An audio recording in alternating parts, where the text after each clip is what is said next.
ఈరోజు June 9th Tuesday. మనకి ఈ రోజు కూడా మనకి గిఫ్ట్ నిఫ్టీ నెగిటివ్ గా ఇండికేట్ చేస్తుంది. అంటే మార్కెట్ ఈ రోజు కూడా మనకి నెగిటివ్ ఉండడానికి ఛాన్స్ ఉంది. యాక్చువల్గా ఆల్రెడీ నిన్న మార్కెట్ చాలా భారీగా ఫాలో అయింది. కారణం వచ్చేసరికి ఇజ్రాయెల్ ఇరాన్ యుద్ధం చేసుకుంటున్నాయి. అవి అమెరికా మాట కూడా లెక్క చేయట్లేదు. సో మరి ఇది ఎటు వెళ్తుందో ఏం అర్థం కావట్లేదు. అవి రెండు యుద్ధం చేసుకున్న కాలం మనకి క్రూడ్ ఆయిల్ యొక్క ఎఫెక్ట్ భారీగా ఉంటుంది. మనం క్రూడ్ ఆయిల్ ని హెవీగా ఇంపోర్ట్ చేసుకుంటాం కాబట్టి సో మనకి ఆటోమేటిక్ గా దాని యొక్క ఎఫెక్ట్ పడుతూ ఉంటుంది. దీనికి తోడు ప్రజెంట్ అమెరికాలో వడ్డీ రేట్లు పెంచుతామని ఒక టాక్ వస్తుంది. అది కూడా మనకి యాక్చువల్ గ్లోబల్ మార్కెట్స్ కి నెగిటివ్, వాటితో పాటు మనకు కూడా నెగిటివ్. సో ఆల్రెడీ ఉన్న సమస్యలో ఇది ఒక బోనస్ లాగా మనకు తయారైంది.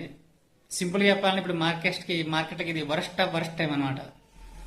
సో ఇందులోంచి ఎప్పుడు బయటపడతామో ఏం అర్థం కావట్లేదు. డబ్బులు పెట్టింటే పేషెన్స్ గా వెయిట్ చేయడం తప్ప మనకి ఇంకో ఆప్షన్ కూడా లేదు. లేదా డబ్బులు ఉన్న వాళ్ళు ఇదే మంచి టైం అని చెప్పి ఒక బయింగ్ ఆపర్చునిటీలో చూసి బై చేస్తూ ఉంటారు అంతే. అంతకు మించి ఇంకా ఏం చెప్పలేము. ఇలా పోని ఇంకా ఒక వరస్ట్ ఇంకా కొత్త వ్యవస్థ తప్ప పాదే క్లియర్ అవ్వట్లేదు. మరి ఇది ఎటు వెళ్తుందో ఎందాక వెళ్తుందో ఏం తెలియదు. మరి చూడాలి ఎంతగా బిగ్గెస్ట్ వరస్ట్ వస్తుందో, లేకపోతే ఇది ఎక్కడి దారి చేస్తుందో. కోవిడ్ లాంటి వరస్ట్ అయితే రాకపోవడం బెటర్. ఒకవేళ అలాంటి వరస్ట్ వస్తే మాత్రం డబ్బులు చాలా మంచి బెటర్ ఆపర్చునిటీ అవుతుంది.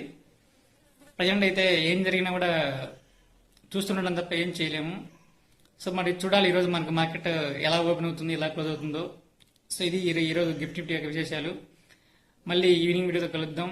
వీడియో నచ్చితే లైక్ చేయండి, షేర్ చేయండి, కంటెంట్ నచ్చితే ఫాలో అవ్వండి.